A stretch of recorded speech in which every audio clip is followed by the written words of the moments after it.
There. Okay, for the last 4 years, you have been lied to a lot. But what you may not realize is this is not new. There's been a lot of lies spread in the whole nutrition wellness industry. And today we're going to uncover the number one absolute biggest lie about fats right after this.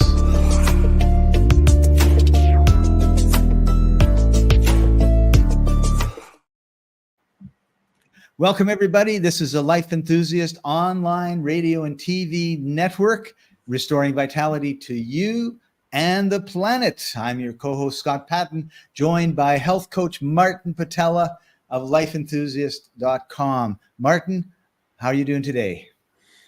It's a good day, Scott.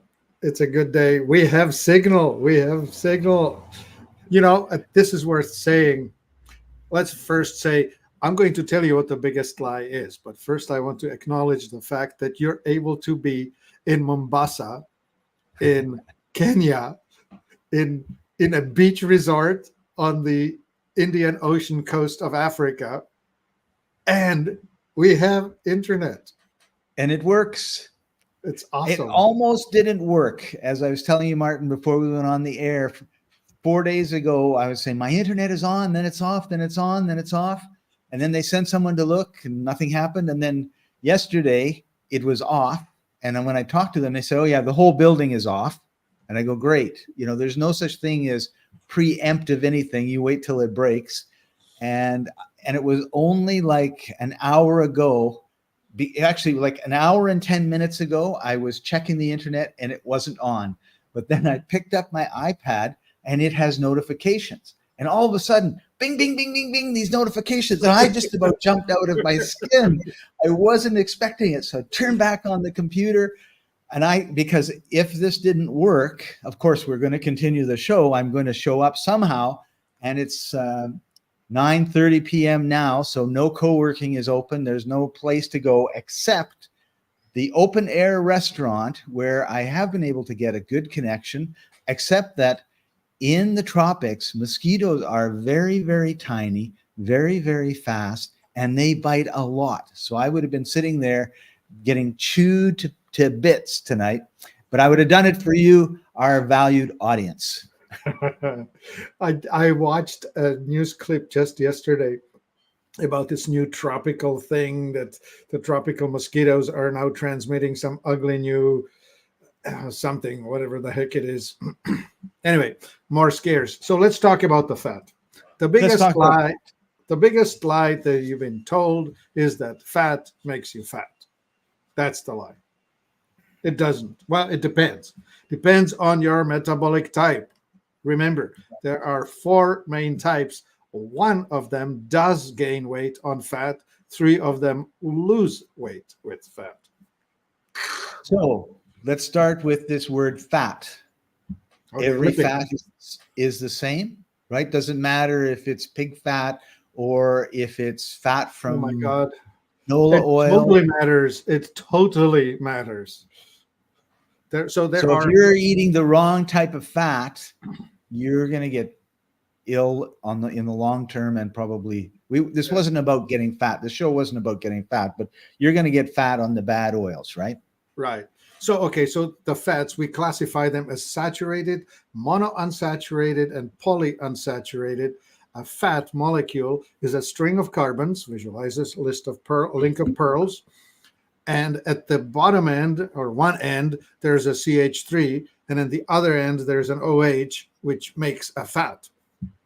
The medium chain triglyceride fats have something between 8 and 12 carbons.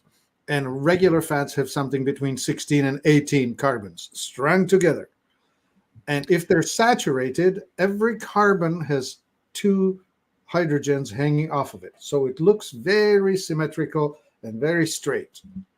And because these straight line fats are not crooked, they're straight, they pack together well, and they are more solid, even at room temperature. So the saturated fats, which you get mostly from animal fats like beef tallow, pork lard, what else is it in? Well, those are the most solid at room temperature, I guess. Martin, isn't it interesting? Like, someone who's 20 years old, 30 years old, maybe probably 40 years old, maybe 50-year-old will not have experienced going to the grocery store, going into the dairy section, which would have things like butter, Uh-huh. but it would also have a ton of Crisco lard. I was just thinking about that when you Yeah, mentioned, yeah, right?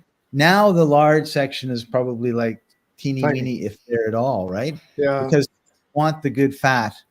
We would use it for making crusts for pies, for example. They were absolutely. delicious. Well, pork lard is not a bad thing. Anyway, saturated fats got really bad name back in the 70s when everybody went mad about low fat diet. But actually, there's very little wrong with pork lard. Okay. So So, that's so that's what's the the next solid. one? So that's the solid fats. The monounsaturated will have one of the carbons, not have two hydrogens on it, just one. And carbon always wants to have four links, so it will link with the next carbon with one. So there's going to be a missing hydrogen, and there's going to be a kink in the molecule, and instead of being straight, it'll bend at that one place. I'm having difficulty bending my finger at one place. And depending on which of the carbons on the string of carbons that kink is, then it's going to be the omega name. Like if it's on the third molecule from the carbon end, it's going to be called omega 3. And if it's on number 6, it's going to be called omega 6. And it's on number 9, it's going to be called omega 9. Those are the more common ones, but you can have the kink on a 7 or a 5 if the molecule wants to do it. And so monounsaturated fats are quite healthy. Like olive oil is quite rich in monounsaturated. 74% of the fats of olive oil are monounsaturated. 42% of beef fats are monounsaturated. Soy oil 23%, canola oil 60%. Anyway, it's the healthier oil. And then there Okay. are polyunsaturated, which means more than one. And you can have, for example, DHA, which is docosahexaenoic acid. And hexa is a Greek word for 6. So the DHA will have 6 missing hydrogens and will be very bendy. It's almost like a circle. And what else? Oh, DHA, super important for your brain. Like your brain is 60% fat, and 25% of that is DHA. So if you don't get enough DHA in your during child development years, but ongoing too, you're going to have bad brain function. EPA is eicosapentaenoic acid, penta Greek for 5, that has 5 missing hydrogens. So it's going to be quite bendy still, but not quite. And the EPA is super important in your nervous system, like all the nerve fats, the sheath of the nerves and all of that. That's mostly EPA. So you want to have loads of that too. Your question? Well, I was going to say there are some bad fats too, right? Oh, well, so the worst fats are you take the plant oils and you try to make them more solid so they're more stable at room temperature rather than going bad. And you inject hydrogen into them.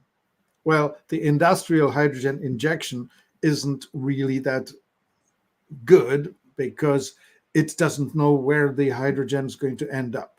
In nature, the hydrogen always is on one side and the missing ones are on the other side. Well, with the hydrogen injection, that just happens to be on either side. And when they are opposing hydrogens, they're called transposed. The trans fats. That's known as trans fat. And trans fat is awesome when it comes to storage because it behaves a lot like lard. But because it's trans, it doesn't digest properly. It causes damage in the body. So that's the downside of margarine. Margarine would have been an awesome invention if it weren't for the fact that it's bad for you. Right. Because So, plant oils have a lot of what's the word? Polyunsaturated fats. Like olive oil has 10%, but soy oil is 57% polyunsaturated. But none of them are the super desirable 5 or 6 EPA and DHA. They are polyunsaturated with 3 or 4, but not the desirable 5 and 6.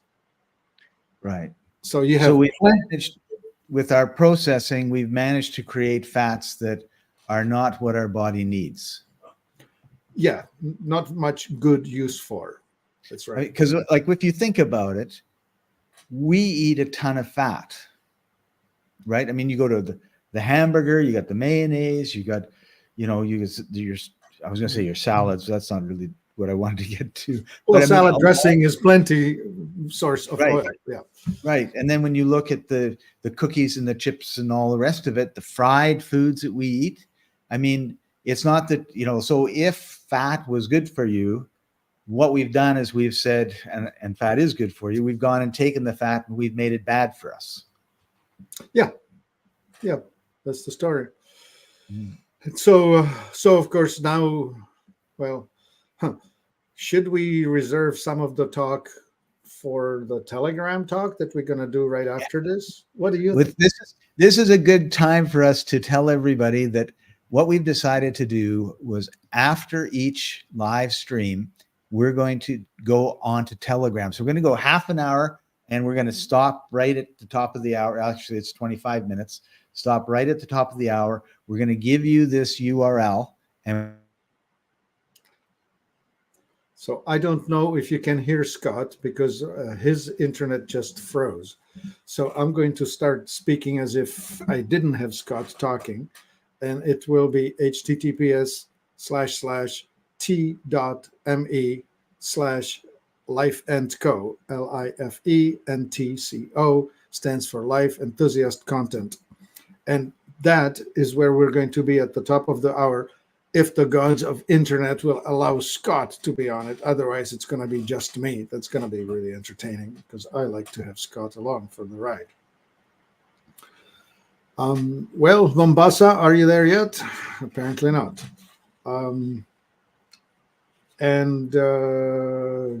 So we get to do some better, we get to do some less limited talks. We get to name names and point fingers at and be uncensored. Telegram turns out to be an uncensored platform, which allows us to say what we want or what we mean. In the meantime, let's answer a question. Jock Odd, what's the best way to get trans fats out of the body? And another question, you can help me understand the difference between EFA and DHA found in macromolecules like fish. Okay, yeah, good question. I'll expand on that. So, how do I get trans fats out of the body? They don't stay very long. It's metabolic, so they are used up quite quickly, and it's the consequences of eating the trans fats that are a problem for you, and those problems will be undone and reduced by living well with enough antioxidants and switching from ugly fats to happy fats. And the happy fats are fruit oils, which are avocado, olive, coconut, and palm. Wouldn't you know, all of these are actually fruits, technically, as opposed to seed oils, which are vegetable seeds like mustard or what else? Mustard, rapeseed, sunflower, safflower, grapeseed. Those are all the famous oils that are used in an industrial setting, and they are richer in the omega-6s and richer in the polyunsaturated, but the wrong types. So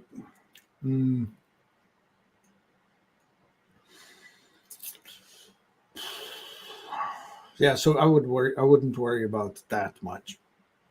So your body can convert ALA, alpha lipoic acid, which is known as the basic omega-3 fat, which is richly present in flax oil. So that's the basic straight monounsaturated omega-3 alpha lipoic acid. When you take that, your body has the ability to convert that to the EPA and DHA, but not terribly well. There is some conversion, but it's not particularly efficient. I would speculate that we, as humans and as creatures, have evolved primarily on coasts where there's plenty of access to nutrition. So if you can imagine the more primitive humans living somewhere, I would expect them to be living somewhere where there's plenty of nutrition. And I'm thinking 200,000 years ago, it was the Ice Age. Ice Age only ended about 15,000 years ago, right? So the ocean levels were lower because there were a mile of icebergs on top of the continents. Like most of Europe was covered in ice. Most of North America was covered in ice. But the coasts were not. And so people, I think, were living at coasts. Genetically, that would make them adapt to having plenty of fish and seaweed in their intake, and therefore the fish oil, would be important as a nutrient to gain stuff. So for numbers, we have some really cool products in our store. One of them is called Polar Power, which is a fish oil made out of salmon, Alaskan salmon. So it has a good amount of the DHA and EPA. If you want to really study the numbers, you want to see something like a large oil capsule, about the size of the tip of my small little finger, will have about 1,200 milligrams of oil total, of which there might be something like 120 of DHA and 240 of EPA, typically. And the daily dose, your desire, is for a person without health problems, you want to have about 1,000 milligram of EPA, DHA combined. And sick person with brain problems, brain fog, decay, cognition problems, you would want to bring that up to maybe 1,500. Scott is returned, but with a different view. So my iPad is connected and my computer has not been able to reconnect. All right. So we are on iPad. So we're on iPad. Thank you, Apple. That's right.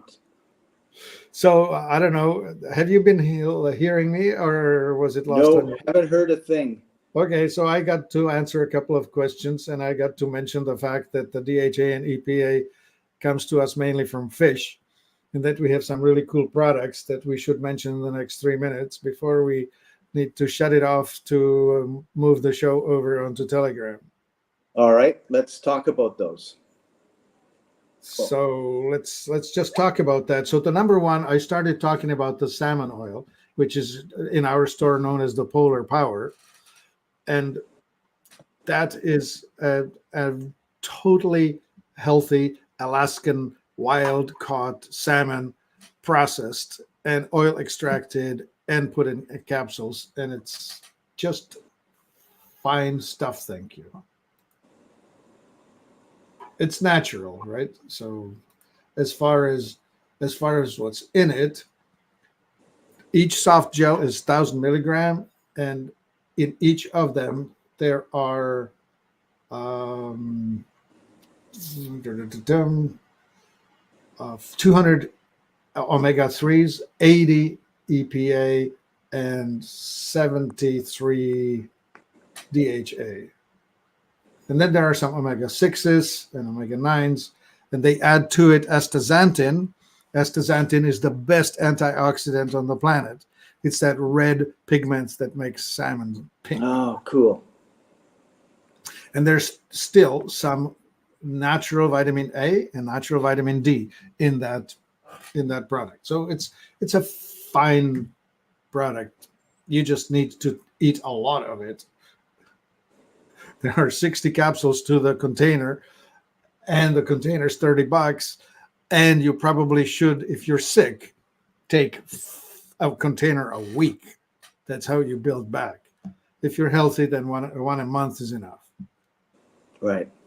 So there's a plant oil available that's actually decent. I didn't get a chance to explain the technology, but there's a way to extract seed oils without causing them to be peroxidated, rancidized. And that method comes with the Andreas seed oils, and we have all of them in the store. We have the coriander and sunflower and hemp and blah blah, many others. But the one that we recommend that people start with is called the 5-seed oil blend. It's a decent blend of flax and sunflower and black seed and whatnot, and it's put together quite well. And it does not go bad like the other seed oils that are extracted using the fast production industrial methods that cause the oils to rancidize and forces them to be degummed, refined. What's the word? There are several other words that go with it that they want to make them consumable. Well, Right. This one is consumed as is, straight up. So ZZ Captain has a question. Oh, yeah. How do we know they're not oxidized? Well, if it's in a capsule, you would have to open the capsule so you can taste the content. If it's in a bottle, then you can taste it. You put it in your mouth. You have this phenomenal scientific analytical instrument in your mouth. It's your tongue. It will taste it. I promise you. You will know rancid. If you bite into a rancid almond, you will know it. It's bitter and ugly. If you taste a rancid peanut, you will know it. It's just weird tasting, awful. You want to gag. Right. And our first reaction is to spit it out. Absolutely. And you should, because it's definitely not edible. It's damaging. That's how you know. All right. And did we want to talk about lecithin? Yeah, so there's lecithin, and lecithin is a universal emulsifier. Lecithin is that which connects things fat with things water, and that causes them to be able to transport on water base. So if you want to move fats around, you need a good supply of lecithin. It also contains phosphatidylcholine and phosphatidylserine, building blocks of your brain. And we're at the deadline. Right. So thank you, Martin. Everybody, we're heading over to this spot right now. We're going on this Telegram. show. Telegram. t.me/life&co, and where we're going to tell you what we really think about stuff and answer any questions that you've got. All right. So with that, thank you, everybody. Appreciate you joining us. Sorry for the technical issues. And fortunately, there's two of us, and if one gets dropped, the other one can talk. And we'll see you next time. Bye for now.